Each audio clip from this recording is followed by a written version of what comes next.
नमस्कार दोस्तों। प्रायः कहा जाता है कि जीवन में आत्मसंतोष ही जीवन की सबसे बड़ी उपलब्धि है। यही परम संतोष है। किंतु आत्मसंतोष है क्या? क्या अपनी इच्छाओं, अभिलाषाओं का दमन आत्मसंतोष का मार्ग है? वास्तविक धरातल पर जीवन जीना जितना कठिन और कटु है, उपदेश देना और सुनाना उतना ही सरल।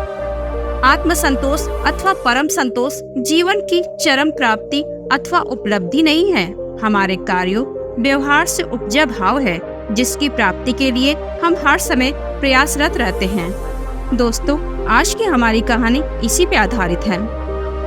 प्रतिदिन की भांति भगवान बुद्ध सभी शिष्यों को आत्मसंतोष का बोध करा रहे थे। आत्मसंतोष ही सबसे बड़ा धन है। इसी ज्ञान का बोध कराते हुए भगवान बुद्ध ने शिष्यों को एक कथा सुनाई।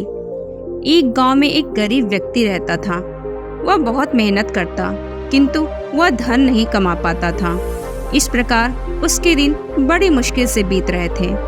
कई बार तो ऐसा हो जाता कि उसे कई कई दिनों तक सिर्फ एक वक्त का खाना खाकर ही गुजारा करना पड़ता था। इस मुसीबत से छुटकारा पाने का कोई उपाय उसे न सूझता।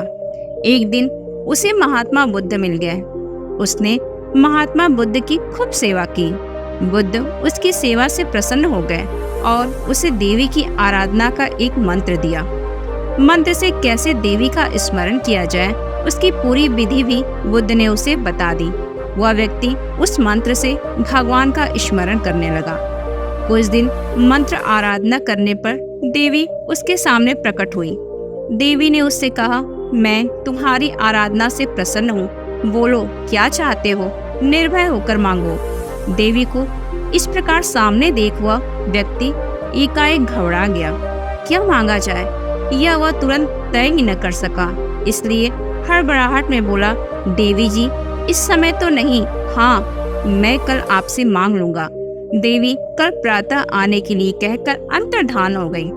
घर जाकर वह व्यक्ति सोच में पड़ गया कि देवी से क्या मांगा जाए, वर भी कैसा मांगा जाए। वह उस पर विचार करने लगा। ये जमींदार लोग गांव के सब लोगों पर रोब गांठते हैं, इसलिए देवी से वर मांगकर मैं जमींदार हो जाऊं तो अच्छा रहेगा। यह विचार कर उसने जमींदारी मांगने का निर्णय कर लिया।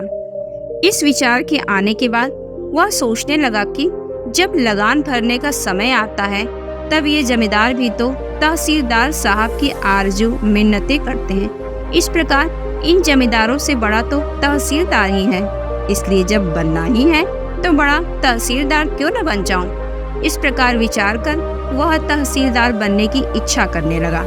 अब वह अपने इस निर्णय से बहुत खुश था, लेकिन उसके मन में विचार समाप्त अभी नहीं हुआ था और कुछ देर बाद उसे जिलाधीश का ध्यान हुआ आया।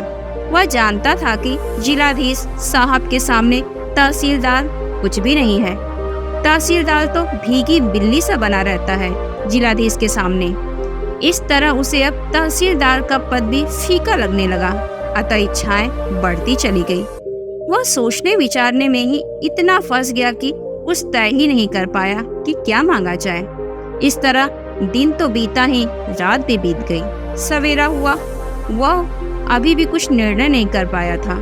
ज्यों ही सूरज की पहली किरण पृथ्वी पर पड़ी, त्यों ही देवी उसके सामने प्रकट हो गई।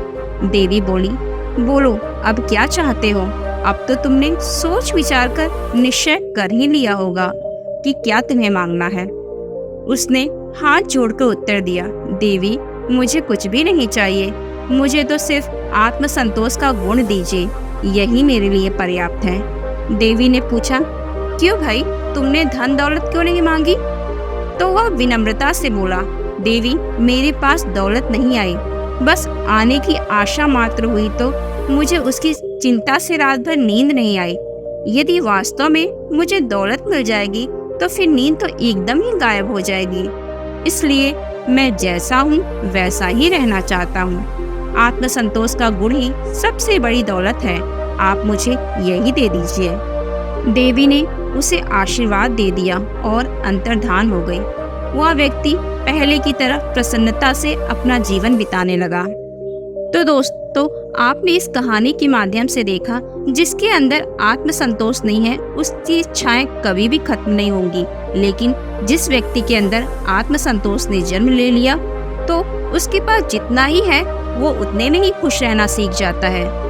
इसीलिए हमारे पास जो है उसी से हमें संतुष्ट रहना चाहिए, न कि अपनी इच्छाएं को अनंत करना चाहिए। तो दोस्तों, आपको हमारी आज की कहानी कैसी लगी? उम्मीद करती हूँ अच्छी लगी होगी। कमेंट बॉक्स में हमें कमेंट करके जरूर बताइएगा तथा अपने दोस्तों को शेयर करना ना भूलें। हमारे वीडियो को अंत तक सुनने के लिए आपका दिल से धन्यवाद।